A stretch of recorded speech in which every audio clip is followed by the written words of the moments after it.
విక్రమ్ టీవీకి సబ్స్క్రైబ్ చేయండి. Subscribe to Vikram TV. Subscribe to Vikram TV. Subscribe to Vikram TV. Subscribe to Vikram TV. Please like, share and subscribe to Vikram TV. నమస్తే అన్న. నమస్తే అన్న, ఇప్పుడు రాష్ట్రంలో మనం చూసుకున్నట్టయితే ఎస్సీ వర్గీకరణ మీద అగ్గిరాజుకున్న పరిస్థితి అయితే మనం చూస్తా ఉన్నాం. ఇటు మాలలు మాదిగలు, మాలలేమో ఎస్సీ వర్గీకరణకు వ్యతిరేకంగా పోరాటం చేస్తా ఉన్నారు. ఎస్సీ వర్గీకరణ జరగాలని చెప్పేసి ఏమో మాదిగలు పోరాటం చేస్తా ఉన్నారు. అసలు ఏందన్న ఎస్సీ వర్గీకరణలో ఎవరు నష్టపోయే అవకాశం ఉందంటారు? ఇక్కడ ఒక విషయం మీరు గుర్తుపెట్టుకోవాలి. ఎస్సీ వర్గీకరణకు మాలలు ఎప్పుడు వ్యతిరేకం కాదు.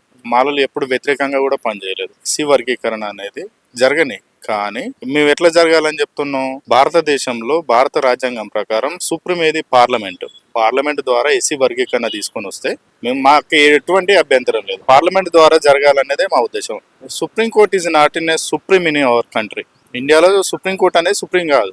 మళ్ళీ ఎందుకు ఈ పాతగా ఇంతకుముందుకి ఒకసారి గతంలో ఒకసారి ఇలానే తీసుకొచ్చి ఉత్తగానే అది మళ్ళీ కోర్టు తీర్పు, అదే కోర్టు కొట్టేసింది కదా 2004లో, అదే తీర్పును కొట్టేసింది. మళ్ళీ 2020 తర్వాత మళ్ళీ అదే 2024లో మళ్ళీ అదే కోర్టు చేసుకోవచ్చు అని చెప్తే దాని అర్థరహితం కదా. కోర్టులకు ఉన్న విలువ ఏముంటది? అంటే ఇప్పుడున్న ప్రభుత్వం నికార్సుగా చెప్తా ఉంది కదా ఎస్సీ వర్గీకరణ చేస్తామని చెప్పేసి. ఇప్పుడు మాలలు దాని మీద కొంచెం గుస్సయ్యే అవకాశం ఉంది కదా, మరి దీని మీద ఏం మాట్లాడుతుంది? నేను ఇప్పటికీ మళ్ళీ చెప్తున్నాం బ్రదర్, ఎస్సీ వర్గీకరణ చేయండి, కానీ నీ దగ్గర ఏ ఎవిడెన్స్ ఉన్నాయని చేస్తావని నేను అడుగుతా ఉన్నా. రేవంత్ రెడ్డి గారిని కానీ ఎవరైనా కానీ ఇప్పుడున్న ప్రభుత్వంలో చేస్తా అని చెప్తున్న ఏ ప్రభుత్వంలో అయినా నువ్వు ఎస్సీ వర్గీకరణ ఏ విధంగా చేస్తావు? సుప్రీంకోర్టు తీర్పులనే ఉంది. ఎంపరికల్ డాటా ప్రకారం 2-3 అంశాలు ఉన్నాయి సుప్రీంకోర్టు తీర్పులో. పూరెస్ట్ ఆఫ్ ది పూర్కు ఫస్ట్ ప్రయారిటీ రావాలి. ఎంపరికల్ డాటా తీయాలన్నారు. ఎంపరికల్ డాటా తీయడం అనేది తెలంగాణ రాష్ట్ర ప్రభుత్వం కాదు. భారతదేశంలో ఇప్పటి వరకు కులగణన 1930sలో జరిగింది. అంటే బిఫోర్ ద ఇండిపెండెన్స్ మన బ్రిటిష్ వారి కాలంలో కులగణన జరిగింది. క్యాస్ట్ సెన్సెస్ ఇప్పటి వరకు జరగాలి. అప్పుడున్న కులగణన తీసుకుని వచ్చి ఇప్పుడు ఈ 100 ఏళ్ళ దగ్గర 90 ఏళ్ళు అవుతుంది. 90 ఏళ్ళకు ఉన్న కులగణనతో దాన్ని బేస్ చేసుకుని నువ్వు వర్గీకరణ చేస్తా అనడం కాదు కదా. ఇప్పుడు దళితులకు 15% రిజర్వేషన్లు ఉన్నాయి. 15% రిజర్వేషన్లు ఎప్పుడో 1900 అప్పుడు ప్రకటించిన ఈ రిజర్వేషన్లు 15% అంటే ఇప్పటి వరకు అయితే జనాభా పెరిగింది కదా. మన జనాభా పెరిగే కొద్దీ నువ్వు 15% ఎందుకు 20% పెంచి 20%కి రిజర్వేషన్లు పెంచు. 20% రిజర్వేషన్ పెంచిన తర్వాత ఇందులో పూరెస్ట్ ఆఫ్ ది పూర్ ఎవరున్నారో వాళ్ళకి ఎక్కువ లాభం చేసే విధంగా పెట్టు. మేము అద్దనట్లేదు, దాన్ని స్వాగతిస్తాం. పార్లమెంటు ద్వారా వర్గీకరణ జరిగితే మొట్టమొదటిగా సంతోషపడి మద్దతు తెలిపేది మాలలు. ఓకే, మరి ఈ ఎస్సీ మా సామాజిక వర్గానికి చెందినటువంటి 59 ఉపకులాలకు సంబంధించి మందకృష్ణ మాదిగ గారు 57 కులాలు మాతోటే ఉన్నాయి, ఒక మాల సామాజిక వర్గానికి చెందిన వాళ్ళే ఎందుకు వ్యతిరేకిస్తున్నారని చెప్పేసి అంటా ఉన్నారు. మరి దీనిపై ఏం మాట్లాడుతున్నారు? ఇప్పటికీ మళ్ళీ అదే చెప్తా ఉన్నాం. మందకృష్ణ మాదిగ గారు గత 30 సంవత్సరాల నుంచి సోదరులైన మాదిగ సామాజిక వర్గాన్ని ఏ విధంగా అయితే మోసం చేస్తా ఉన్నాడో ఇప్పటికి కూడా అదే మోసపూరితమైన మాటలతోటి మాదిగ సామాజిక వర్గాన్ని ఇలానే మోసం చేసే ప్రయత్నం మళ్ళీ చేస్తా ఉన్నాడు. అంతెందుకు, మనం చరిత్రలో ఎంత పెద్ద ఉద్యమాలు తీసుకున్నా కూడా మన కళ్ళ ముంగట జరిగింది తెలంగాణ ఉద్యమంలో. నేను కూడా పాడుతాను. తెలంగాణ ఉద్యమం గట్టిగా హార్డ్లీగా కొట్లాడితే 14 సంవత్సరాలు కొట్లాడలే. 2001లో స్టార్ట్ అయింది. మళ్ళీ దశ తెలంగాణ ఉద్యమం 2014లో మనకు తెలంగాణ వచ్చింది. కానీ నువ్వు 30 ఏళ్ళ నుంచి నువ్వు ఇదే ఉద్యమాన్ని చేసుకుంటా ఉంటున్నావు అంటే మొట్టమొదటిగా మీకు ఇంకో క్లారిటీ చెప్పదలుచుకుంటున్నా. మందకృష్ణ గారికి రిజర్వేషన్లు వర్గీకరణ అనేది కావద్దు. ఎందుకంటే ఎప్పుడైతే ఎస్సీ వర్గీకరణ అయిపోతుందో మందకృష్ణ మాదిగ గారి దుకాణం బంద్ అవుతుంది. అన్ని రకాలుగా తనతో ఇక అవసరం ఏముంటుంది? తన దుకాణం బంద్ అవుతుంది.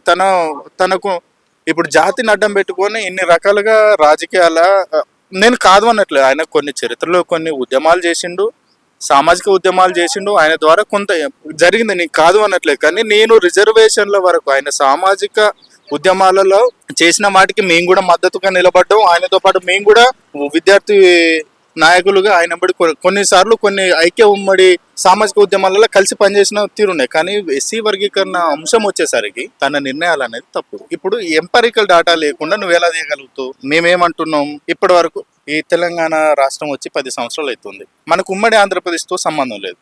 ఉమ్మడి ఆంధ్రప్రదేశ్లో ఉన్నప్పుడు నువ్వు తెలంగాణ మూమెంట్ జరిగింది, అయిపోయింది. ఉమ్మడి ఆంధ్రప్రదేశ్లో నీకు రిజర్వేషన్లు కావాలని నువ్వు చేసుకున్నావు, ఒకసారి తెచ్చుకున్నావు. ఉమ్మడి ఆంధ్రప్రదేశ్లో ఉన్న సినారియో వేరు, ప్రత్యేక తెలంగాణ రాష్ట్రంలో ఉన్న సినారియో వేరు. ప్రత్యేక తెలంగాణ రాష్ట్రంలో ఇప్పటి వరకు ఈ 10 సంవత్సరాలలో స్కీములు ఎవరు తీసుకున్నారు? ఎక్కువ లబ్ధి పొందారు. ఎస్సీ కార్పొరేషన్ అవుతుంది, 3 ఎకరాల భూమి అవుతుంది, దళిత బంద్ అవుతుంది. ప్రతి ఒక్క స్కీములలో ఎవరు ఎక్కువ లబ్ధి పొందిదరో చూసి మనకు రిజర్వేషన్లు ఇచ్చింది ఆర్థిక పరమైన వెనుకబడతనం మీద కాదు కదా. We are not BCs, we are schedule caste. ఆర్థిక వెనుకబడతనంగా ఇచ్చిన రిజర్వేషన్లు బీసీలకు ఇచ్చారు. మనకు అసమానత, మనకు అస్పృశ్యతను బేస్ చేసుకొని ఇచ్చింది. ఇప్పుడు నన్ను రాహుల్ మాలానే అంటారు. నేను ఒక చదువుకున్నా, నేను ఒక హైకోర్టులో అడ్వకేట్ ప్రాక్టీస్ చేస్తున్నా, నేను 100 కోట్లు సంపాదించిన అని చెప్తా.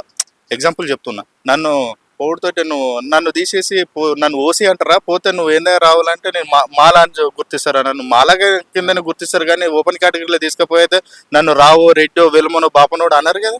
రిజర్వేషన్లు అనేది మేము ఓకే, ఈ విషయంలో చెప్తాం. ఎవరైతే రిజర్వేషన్లను ఉపయోగించుకొని లాభపడి ఓ జనరేషన్ లాభపడ్డ వాళ్ళు స్వతంత్రంగా వదులుకోవడానికి సిద్ధంగా ఉన్నాం.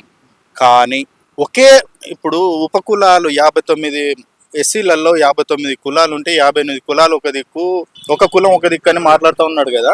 ఈ 58 కులాలల్లో ఆయన 2000 నుంచి 2004 వరకు రిజర్వేషన్లను అయితే అమలు చేయించిండు కదా, చేయించిన అని చెప్పుకుంటుండు కదా. ఎంతమంది ఉపకులాలు, మాదిగ మాల ఉపకులాలు, మాదిగ ఉపకులాలలో ఎంతమంది లబ్ధి పొందిరు, ఎంతమందికి ఉద్యోగాలు వచ్చినాయి? మొత్తం ఉద్యోగాలని మాదిగలే పొందిరు. 90% మంది మాదిగలు లబ్ధి పొందారు. ఇక్కడ మళ్ళీ ఒకసారి అంతెందుకు, నీకు ఎక్కడ లేదు ఈ రిజర్వేషన్లు అనేది. ఇప్పుడు సుప్రీంకోర్టు మీరు చేసుకోండి అని చెప్పిన రిజర్వేషన్లు ఒక యూపీఎస్కి పనికిరాదు, ఓ ఐఐటీల సీట్లకు పనికిరాదు, నీకు రైల్వేలలో పనికిరాదు, సెంట్రల్కు సంబంధించిన దేనిలలో ఈ రిజర్వేషన్ పనికిరాదు. ఓన్లీ ఇక్కడ ఉన్న అడ్మిషన్లకు ఉన్న ఉద్యోగాలకైనా. ఇదేనా ఇక మనం ఈ 100 ఏళ్ళుగా మనం సప్రెషన్ గురయ్యే ఉన్నాం. ఇంకా మనకు రాజకీయంగా ఎదగాలనే ఉద్దేశం మనకు వద్దా? అంతెందుకే ఇంతగానో ఉపకులాలు మాట్లాడుతున్న మందకృష్ణ గారు, కడియం శ్రీ గారి మాదిగ ఉపకులానికి సంబంధించిన వాళ్ళ బిడ్డకు ఎంపీ సీట్ వస్తే నువ్వు తట్టుకోలేకపోయినావు. దామోదర రాయనరసింహ మోచి మాదిగ ఉపకులం, ఆయనకు మినిస్ట్రీ ఇస్తే మాకు ఇప్పటి వరకు ఒక మాదిగకు మినిస్ట్రీ ఇవ్వలేదని చెప్పుకున్నావు. నువ్వు ఎవరిని, కడియం శ్రీఆర్ అయితేంది, ఇప్పుడు దామోదర రాయనరసింహ అయితేంది, వీళ్ళందరినీ ఇట్లా చెప్పుకుంటూ పోతే నువ్వు మాదిగ ఉపకులాలు లబ్ధి పొందే అని చెప్తున్నా నువ్వే. వాళ్ళను నీ ఉపకులాలే పైకి వస్తే నువ్వు ఓర్చుకొని పొజిషన్లో ఉన్నావు కదా. ఎప్పుడైనా ఆలోచించరు, ఎప్పుడైనా కానీ మందకృష్ణ వెంబడి మాదిగ జాతి లేదు. ఇప్పుడు మరి ప్రభుత్వానికి వ్యతిరేకంగా మాలలు ఏ విధమైన కార్యాచరణ చేయబోతున్నారన్న? ప్రభుత్వానికి వ్యతిరేకంగా కార్యాచరణ అనేది ఉండదు. ప్రభుత్వానికి ఎప్పుడైనా కానీ గుర్తుంచుకో బ్రదర్, భారతదేశ చరిత్ర తీసుకున్నా కూడా మాలలు భారతదేశ చరిత్ర నిర్మాణంలో భాగస్వాములు.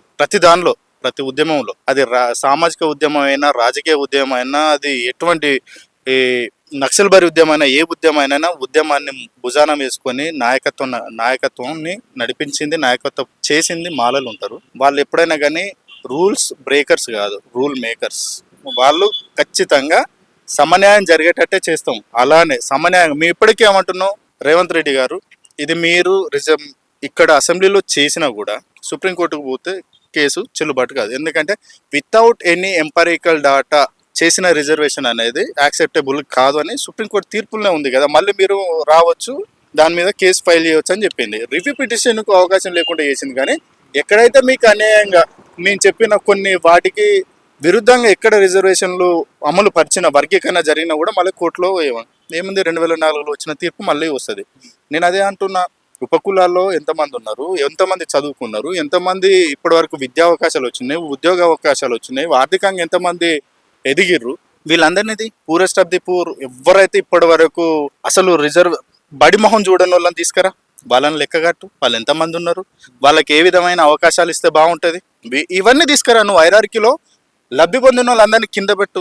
టాప్ ప్రియారిటీ ఎవరైతే తక్కువగా ఇప్పటి వరకు లబ్ధి ఉందో లేదో వాళ్ళకు మేము కాదను, కానీ నువ్వు లెక్కలు తీయాలి. ఇప్పుడు స్టేట్ చేసే సెన్సెస్ కూడా, as per my knowledge, state చేసే సెన్సెస్ సెంట్రల్ గవర్నమెంట్, అది రిజర్వేషన్లకు ఉపయోగపడదు.